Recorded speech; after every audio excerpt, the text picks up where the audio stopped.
All right, guys, before you start this podcast, I do have to tell you that we had audio issues. It was because of a storm and some connection problems. So there will be times where audio fades out and certain things are missed. I'm sorry. I tried to edit over it, but I couldn't get everything. I hope you enjoy the show.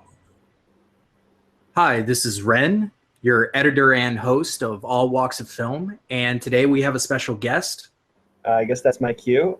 This is Frank Frankly from Let's Be Frank. It's my own little YouTube thing, which I'll be expanding quite soon. I've got just a little bit of material up on there now, but I've been very prolific with a lot of things that I'm planning on putting up there. I've got them written out the way I like them. Anyway, I'm on here because project I've been working on is just my little guide for how to make live action anime adaptation the right way, or a good way of doing so.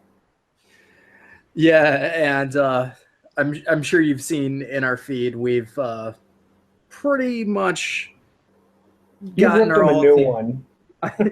Yeah, and obviously we got some people unsubscribing, and people saying, "Oh, but I like it," and all this kind of stuff. And like, I get it, but at the same time, I really was trying to challenge people to give me a compelling enough argument, and against that, if they wanted to, but kind of raise the issue that Asian minorities don't really get a chance in film, even when the material asks for it.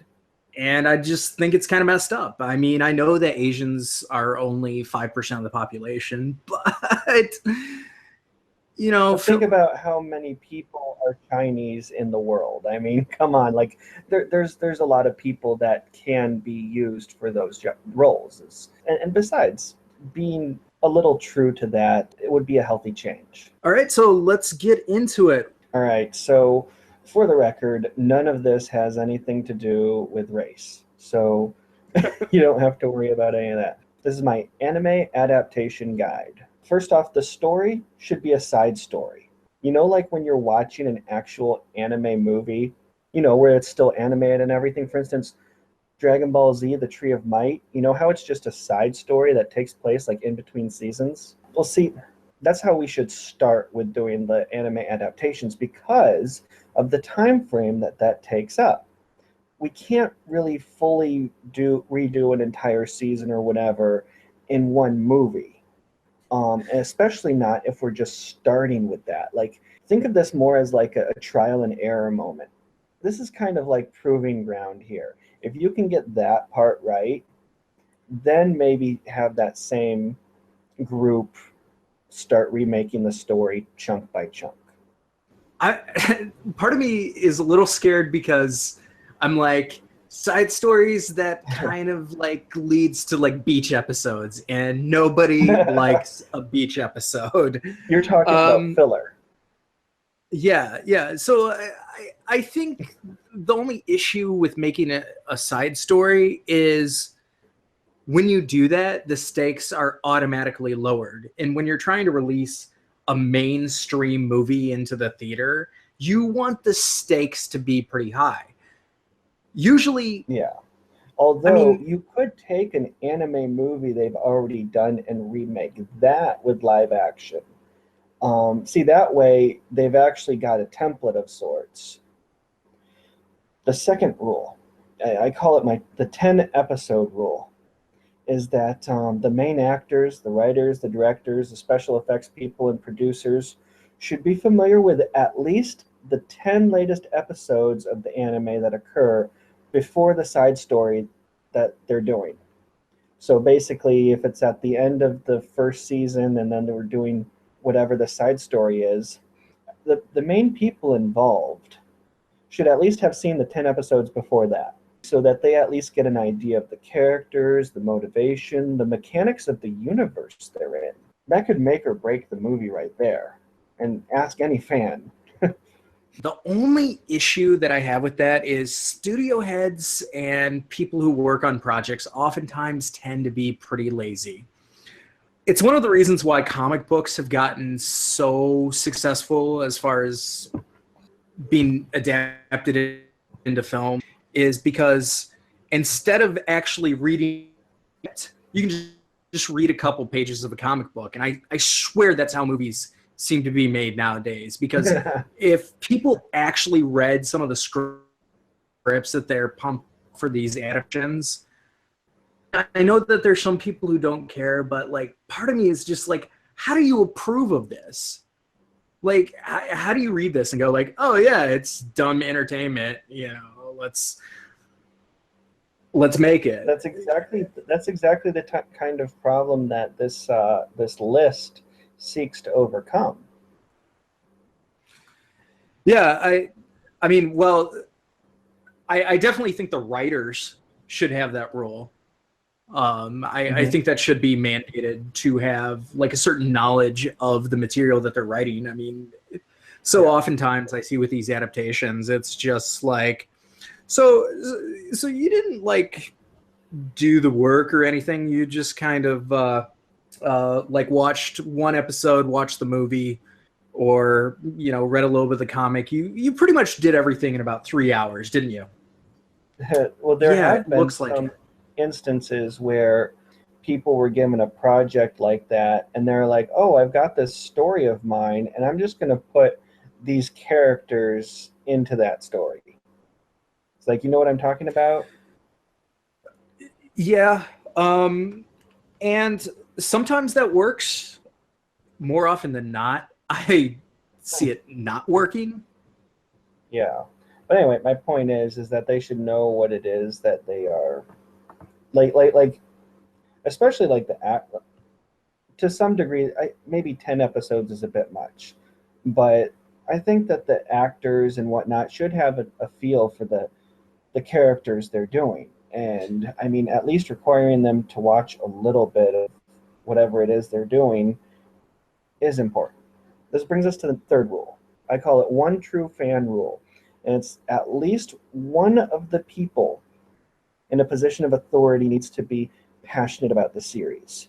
Um, for example, one main reason the Deadpool movie was such a great movie was because Ryan Reynolds was knowledgeable and passionate about the source material, and he had a very influential role in how the movie was made.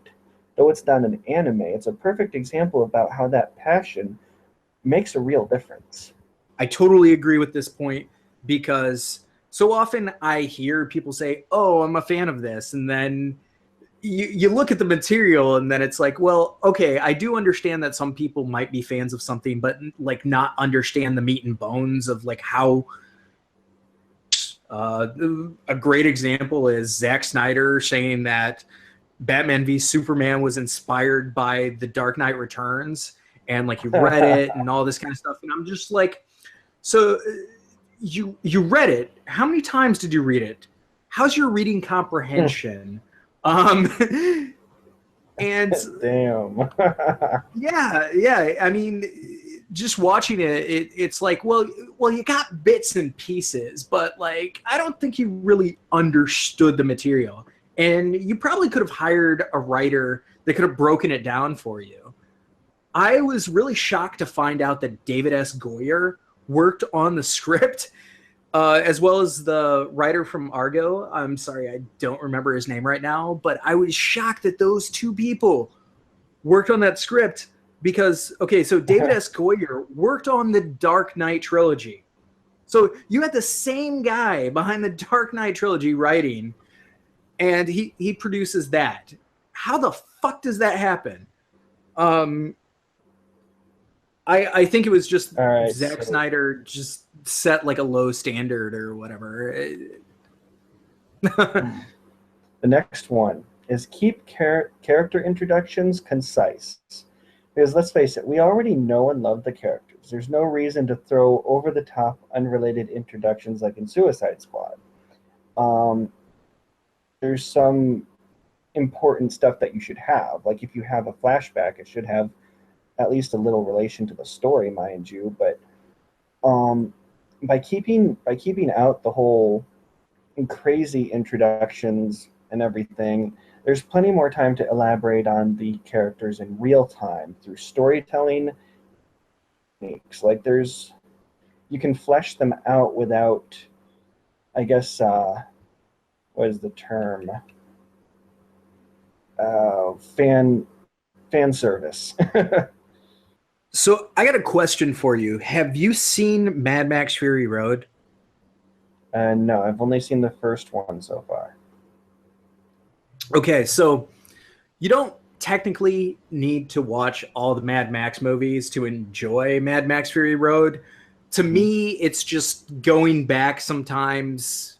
You don't see a progression of the films if you watch Mad Max Fury Road, because then you'll watch the other movies and you'll be like, wow, this looks really dated. But if you watch it in that order, it like just works a little bit better. I enjoy the original trilogy, but like what I wanted to say about Mad Max Fury Road is the fact that it is a non-stop chase movie, and all the story points are given to you visually and through short pieces of dialogue. There is practically no exposition in the movie. There's no flashback. I mean, there are a couple flashbacks, with Max's past and stuff, but like for the most part, like everything is just presented to you and you fill in the gaps. Yeah, there are questions that you have, but you're caught in the moment of the character, so the audience is never bored. And I was just going to say that I think that Mad Max Fury Road should definitely be a template for how to do a more minimalist film, because quite frankly, I would actually prefer people to not get crazy with the dialogue, because one of the things that like really frustrates me at film school is people will write scripts and the scripts are full of dialogue. First of all, it's important to have conversations and everything like that, but you could be showing tell. Exactly. So next one is kind of similar. It's don't pander. Like fans would much rather you focus on telling a good story that is true to the anime than fill it with explosions, nudity, and or elements of the latest fan fiction. If two characters are legit together, let it be natural. Don't overdo relationships or character development, because we got to be sure to put them back into the series similar to how we found them, as a result of Rule 1, or just as a result of the source material. I agree with you on that point. The only issue that I have is sometimes I find material to be too pandering to the fans, and it all depends on who your target audience is. Like, you want to strike a balance between the fans and people who are approaching this completely new. And Deadpool was a great example of that, where, I read a handful of the Deadpool comics before I saw the movie, but, I wasn't tremendously familiar with the character when I saw the film, but I felt invested in it, and I definitely wanted to dive more into it afterwards. But if the movie was constantly throwing references to the comics and doing all that kind of stuff, as an outsider, I would have watched that and been like, I feel like I'm missing half the jokes. If you're making a movie, to some degree, it should be standalone enough to be able to sit down and enjoy it. So my next point is about balance. We've already discussed, the things that I suggest we keep out of the film. Now I'm going to point out something about what we want to keep in the film. In anime, balancing the action and plot often occurs through having a decent amount of dialogue included in the fight. They're not always talking, but I mean, the opposing sides are arguing their points or spouting a bit of exposition while trying to beat each other to a pulp. And it helps to make the most of the runtime. It keeps the audience engaged. And obviously, it shouldn't be the whole movie, but it's a good tool to use, especially in this case. Yeah, I totally agree. Cool. Yeah, I guess we don't need to elaborate on that so much. Don't spoon feed your audience. Fans will understand a lot of things already. especially if you're doing them right. And reiterating certain plot points might make your audience feel like you think they're idiots. Some of the best movies are what they are because you notice new things each time you watch them. This happens when you have quality content, but let the audience connect at least a few of the dots themselves. Yeah, I can't tell you how many movies I've seen where they're like flashbacks to what happened earlier in the movie, not flashbacks to like other scenes or to like, other points of time and stuff. Flashbacks to like, oh, remember when this happened? And it's like, you just killed a rewatch of this movie now because like you're spoon feeding me the plot line of shit I already know. Yeah, I fucking hate that. And I'm watching the movie going like, yeah, I mean, if I were drunk watching this movie, this would be helpful, but you shouldn't be making a movie for a drunk person. It's like, hey, remember 10 minutes ago? Oh, yeah, I remember. Oh, my God. And sometimes, like, it will literally be a scene, like, right before. And it's like, yeah, I just saw that scene, like, 5 minutes ago. Come on. Okay, so I got one final rule. It's the eighth one. It's don't stress the noobs. The movie is supposed to supplement the anime, not replace it. And if you do this right, you should make non-fans more interested in discovering what the series is all about. The less you focus on creating the universe, the more you can elaborate on what's going on in it right now. What I'm talking about with the universe is like, there's a lot of stuff that we know from being fans of one anime or another. And some of that is significant and important to the story. But a lot of that, like, depending on what's going on and everything, there are a lot of things where you don't need to put it all out there in order to get the story across. Like, for instance, two people had a relationship and then they don't, and then something else happens, and then you never see those people again. You don't need to flash back to them if they're not part of the story. Well, anyway, one common thing that I kind of kept coming across as I was writing these rules was that it all comes down to freeing yourself to telling the story, not explaining it. You liked that, didn't you? Yeah, I did. Because, oh, good God. Like I said before, I'm sick and tired of movies thinking that I'm stupid and just, constantly reminding me shit. But also, like, explaining, like, general concepts. I mean, okay, one thing that I will say, the next time I see a wormhole explanation in a fucking movie, I'm probably going to fucking throw popcorn all over the fucking... Everybody should know how a fucking wormhole works at this point. Now, the only way I can figure that being significant is if they're talking about the fallback from the said wormhole. Yeah, but if I see that fucking paper scene one more time, I'm going to lose my mind. Oh my God, I know exactly how you feel.